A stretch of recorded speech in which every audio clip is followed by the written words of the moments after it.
Tá bom? Pode falar. Olá, muito boa noite. Bem-vindos ao Conexão Angola, edição produzida a partir de Roma, a partir do Vaticano, onde a TPA está presente há já alguns dias, desde o anúncio da morte do Papa Francisco, as exéquias, o conclave e a eleição e apresentação do novo pontífice da Igreja Católica, o Papa Leão XIV. Papa Leão XIV, que está a levantar muitas curiosidades à volta da sua figura, à volta do seu pontificado, à volta daquilo que vai fazer enquanto líder da Igreja Católica, que reúne cerca de 1.400.000.000 de pessoas em todo o mundo. Portanto, é a religião cristã com maior seguidores a nível do mundo. O Papa que foi eleito e apresentado publicamente no dia 8, foi a única vez, até aquele momento, que tinha sido visto pelo público, quando apareceu na varanda central da Basílica de São Pedro para apresentar-se aos fiéis, ao mundo e fazer a sua primeira alocução, o seu primeiro pronunciamento. No dia seguinte, presidiu a uma missa privada dirigida apenas aos cardeais, onde, de forma subtil, passou alguns recados sobre aquilo que pensa e que espera da Igreja daqui para frente. Uma eleição que está a levantar muita curiosidade, porque desde que foi eleito o Papa, muita multidão continua a vir cá à Praça de São Pedro, porque o que se espera é que faça uma aparição surpresa na varanda da Basílica, ao contrário daquilo que já está como agenda apresentada dos trabalhos do Papa. Ora, hoje aconteceu uma surpresa, não aqui em São Pedro, mas o Papa saiu pela primeira vez desde a sua eleição, saiu dos muros do Vaticano, hoje pela primeira vez, na tarde deste sábado. Foi para uma localidade aqui muito bem próxima, nos arredores de Roma, a um santuário de Nossa Senhora do Bom Conselho. Um santuário que é regido pelos monges agostinianos, a ordem religiosa da qual ele faz parte, da qual provém, melhor. Os agostinianos estão nesta ordem desde o século XIII e o Papa foi então a este santuário rezar, agradecer à Nossa Senhora e, tal como disse aos fiéis que estavam naquela igreja, pedir conselhos, pedir bons conselhos. Conversou um bocado com os fiéis, foi saudado pela multidão que estava fora da igreja e depois retornou para os muros vaticanos. Neste momento já está novamente na Casa de Santa Marta, onde está hospedado desde que foi convocado e começou o conclave. Outra situação outra curiosidade à volta da figura de Leão XIV é que ainda não se sabe se vai viver na Casa de Santa Marta, se vai se mudar para o Castelo Apostólico, que é a partida a residência oficial dos Papas nos últimos anos, ou se vai habitar numa outra casa dentro do Vaticano, fora do Vaticano, não se sabe nada ainda disto. Hoje também o Vaticano tornou público os símbolos do Papa XIII, portanto o brasão, a cruz que passa a usar, portanto com significados muito simples, entretanto profundos, com aqui memórias de Santo Agostinho, de resto o patrono da ordem de que provém o Papa Leão, e também Santa Mónica. Então é que continuamos aqui, tal como os milhares de peregrinos que passam por aqui todos os dias, nós ficamos aqui de plantão a ver se a qualquer momento podemos ter a sorte de ver o Papa passar. Entretanto, vamos para o Conexão Angola de hoje, com a apresentação e cumprimentando os nossos convidados da edição de hoje. O Wellington Calazans, jornalista, comentador residente neste espaço e fala-nos sempre a partir de Estocolmo, na Suécia. Wellington, muito boa noite, bem-vindo a mais uma Conexão. Eu vou tentar agora voltar ao Wellington. Wellington, esperamos que a terceira seja de vez. Wellington, a questão que coloquei em instantes é a mesma. Nosso público, é um prazer estar aqui de volta, espero que dessa vez esteja funcionando tudo tranquilamente. Bem, eu vejo que o Papa Leão XIV, por ser norte-americano, ele primeiro divide o protagonismo com Donald Trump, o que é muito bom para evitar o isolamento norte-americano, político também, como estava acontecendo com a política comercial internacional de tarifas, que produziu uma série de ruídos negativos para os Estados Unidos da América. E é importante dizer que em momento algum podemos achar que os Estados Unidos da América deixarão de ser uma potência. Então, uma potência não pode cair imediatamente. É preciso que entenda que essa transição para a multipolaridade, ela é uma transição que se dá com um longo período, como todas as outras transições, mas que é importante que a economia norte-americana continue em funcionamento para que o mundo possa ter um determinado equilíbrio. Então, eu vejo que o Papa Leão XIV, por ser norte-americano, por ser naturalizado também peruano, não é? Por ter uma escola agostiniana, ele é um aglutinador, ele é uma pessoa de diálogo e vai, sim, poder ampliar a possibilidade de diálogo com diferentes frentes do planeta, não apenas pela questão idiomática, mas também porque ele tem essa pretensão, não é? Então, eu vejo que o Donald Trump acaba por receber um grande aliado, não do ponto de vista político, mas do ponto de vista diplomático, especialmente.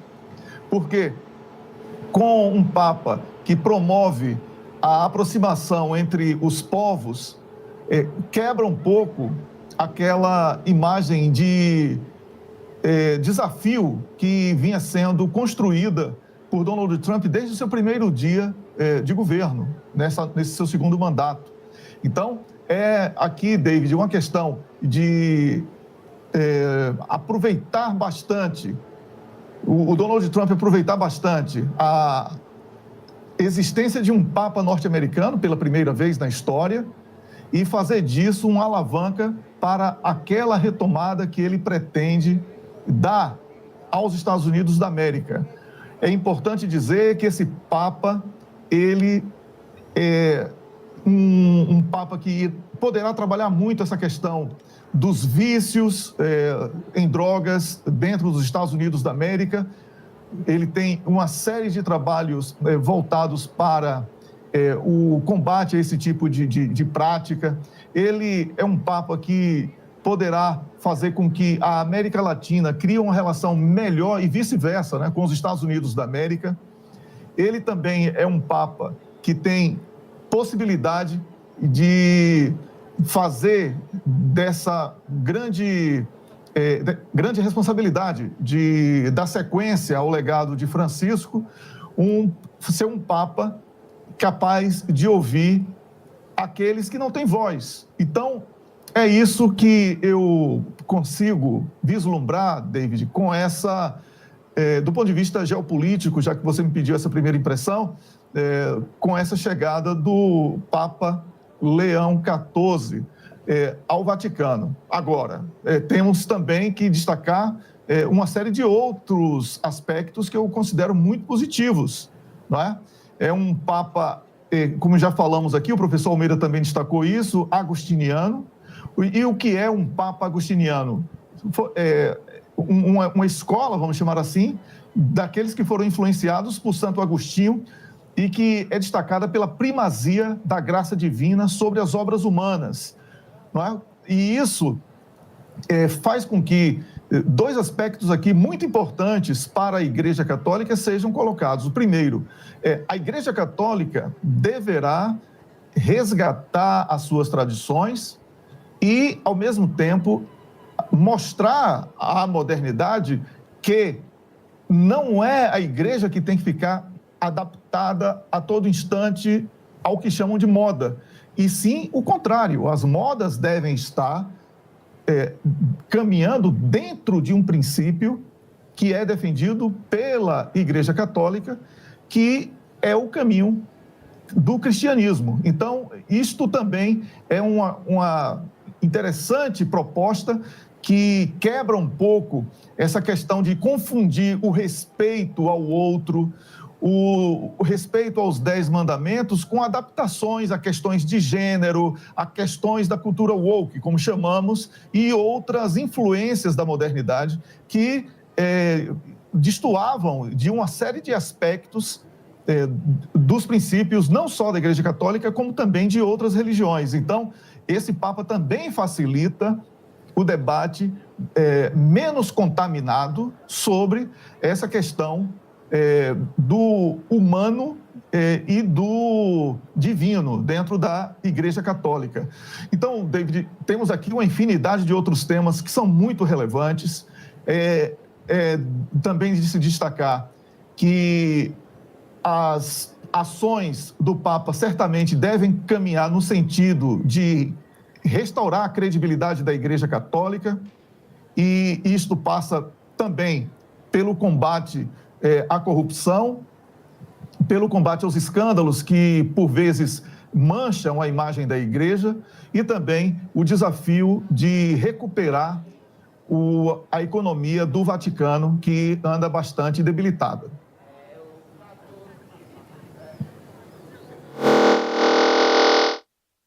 Da palavra, vou continuar consigo para olharmos para um outro assunto que continua a marcar a atualidade internacional. De final de abril até muito próximo de julho, o mundo ocidental tem várias datas para assinalar os acontecimentos da Segunda Guerra Mundial, que este ano se assinalam 80 anos desde o seu fim. A Rússia tem o dia 9 de maio como sendo o grande dia, o Dia da Vitória, que foi celebrado com pompa na Praça Vermelha, com a presença de mais de 40 chefes de Estado e de Governo, com destaque para o chefe de Estado chinês Xi Jinping e também o presidente do Brasil, Lula da Silva, além de líderes africanos que se fizeram presentes, ao contrário de uma tentativa de líderes ocidentais que procuraram sabotar este evento, reunindo-se hoje na Ucrânia para manifestar mais uma vez o apoio a Volodymyr Zelensky na guerra contra a Rússia.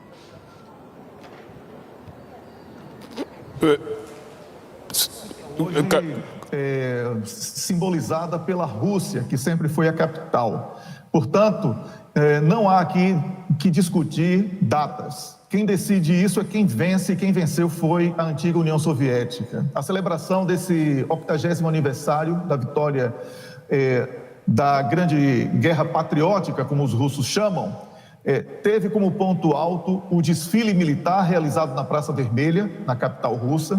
O evento também foi marcado por discursos de líderes militares e políticos que enfatizaram a importância da memória histórica e o sacrifício dos soldados que lutaram contra o nazismo, a presença de diversas unidades militares e a exibição dos símbolos nacionais, como a bandeira da vitória, foi a grande marca do desfile, com a entrada de tropas na Praça Vermelha sob aplausos.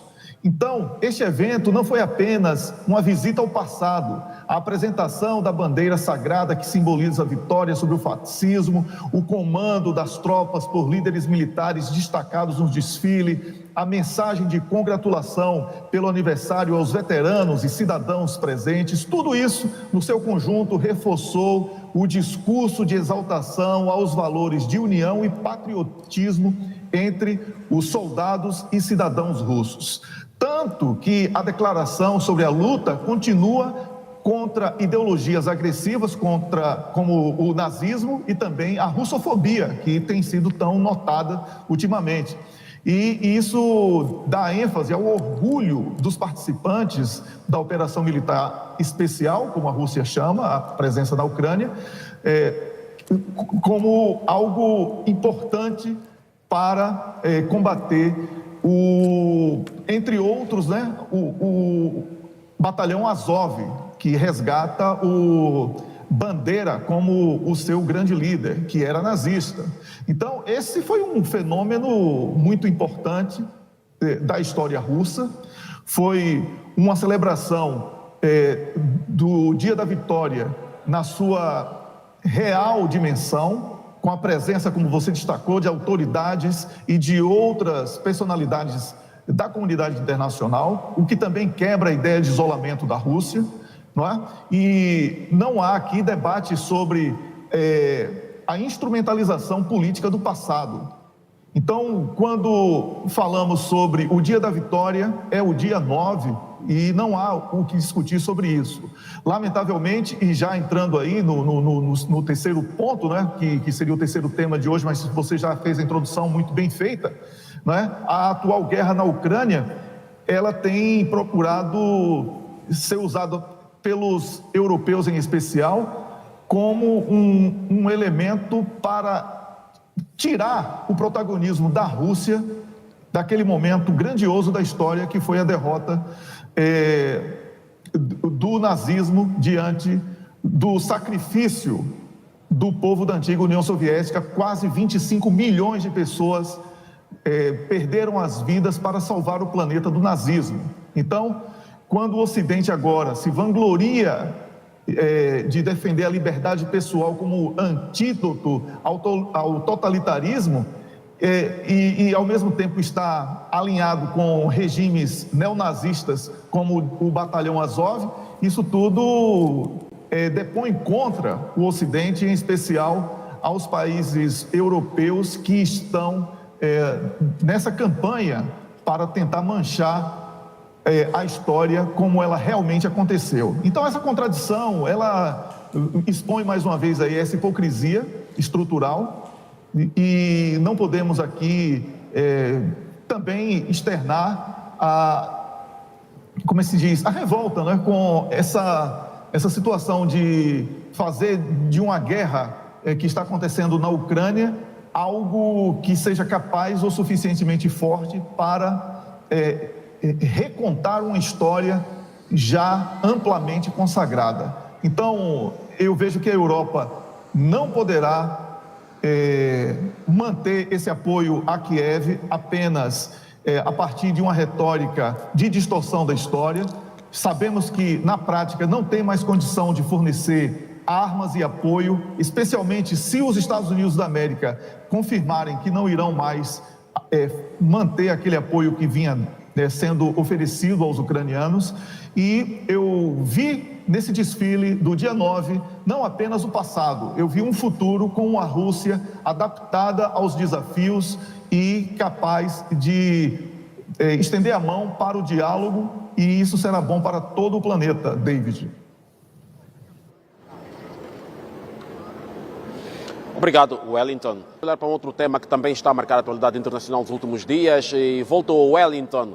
Wellington, hoje, ao início da tarde, o mundo foi surpreendido com a informação partilhada por Donald Trump, que disse que conseguiu intermediar um cessar-fogo temporário entre a Índia e o Paquistão sobre a questão da Caxemira.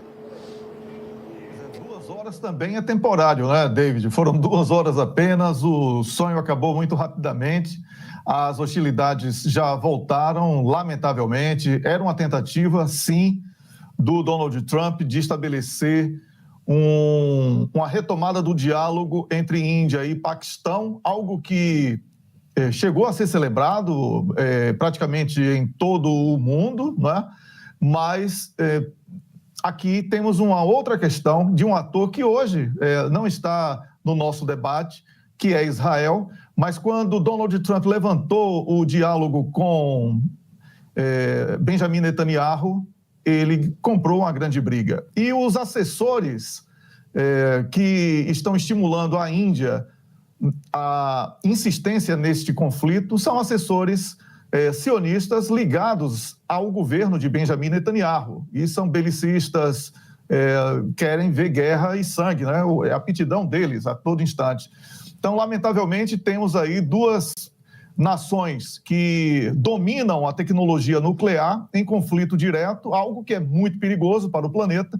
Espero que não apenas o Donald Trump tome a iniciativa para que o cessar-fogo aconteça, porque somente a partir de um cessar-fogo será possível iniciar algum tipo de negociação para uma paz definitiva.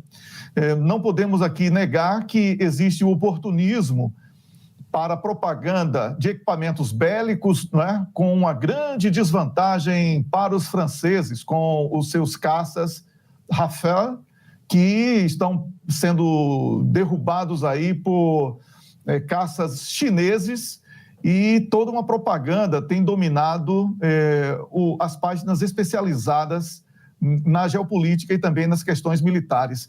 Mas, David, é realmente algo que começou ali na fronteira, na Caxemira, como sabemos, quando turistas indianos, foram 26, sofreram um ataque, e perderam as suas vidas. O governo indiano se viu, pela pressão internacional e também pela pressão interna, sobretudo a interna, a promover algum tipo de revide, perdeu uma grande possibilidade de usar a barganha da dor como uma ferramenta de conquistas muito mais vantajosas. Por ser mal aconselhado, o Modi acabou orientando as Forças Armadas da Índia ao uso da força, e essa guerra tem sido também uma demonstração de despreparo da inteligência da Índia, que não conhecia a dimensão das Forças Armadas do Paquistão. A desvantagem no campo de batalha para um país menor como o Paquistão é realmente gritante em relação aos indianos. Mas aqui não há vencedores, não há vencido do globo, né? Todo o mundo deve temer que esta guerra ela ganhe uma escalada ainda maior, porque estamos falando sobre potências nucleares e com isso ninguém pode brincar, David.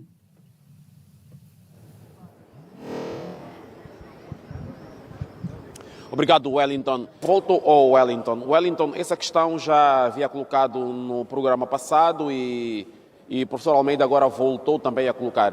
Por que quando se fala do sul global, dos países ditos periféricos, há esse temor de desencadear-se uma guerra nuclear ou uma guerra mundial, e quando a tensão entre países do Ocidente, essa conversa tem outro tom e sequer há essa hipótese de se dizer? De resto, remetendo às motivações que levaram aqui o Ocidente a atacar-se países como o Iraque e a Líbia, por exemplo.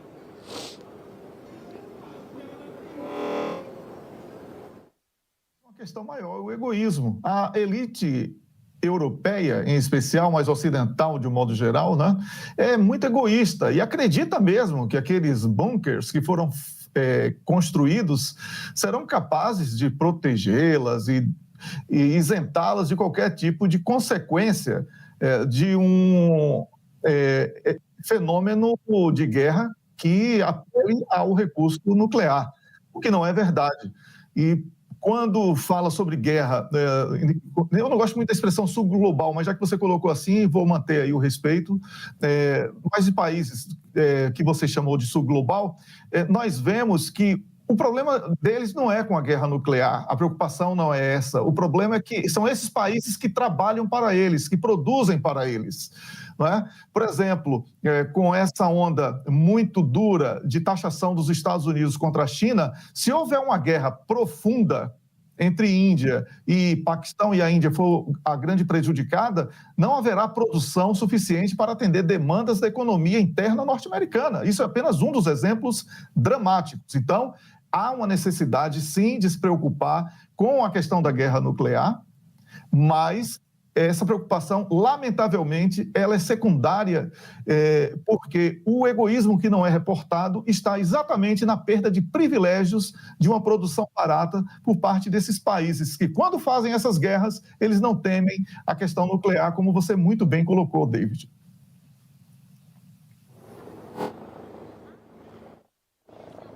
Obrigado, Wellington. Wellington Calazans, positivo ou negativo da semana? As palavras do professor Almeida, habemos Papa, né? E isso é muito importante, que o Papa Leão XIV ele tenha muito êxito durante o exercício das suas funções. Negativo, eu vejo essa tentativa de sabotagem à história, especialmente dos países europeus, quando tentaram manchar os 80 anos do Dia da Vitória na Rússia, e eu vejo isso como muito negativo. Mas a expectativa é de que o mundo encontre o caminho do diálogo a partir de agora com os novos acontecimentos.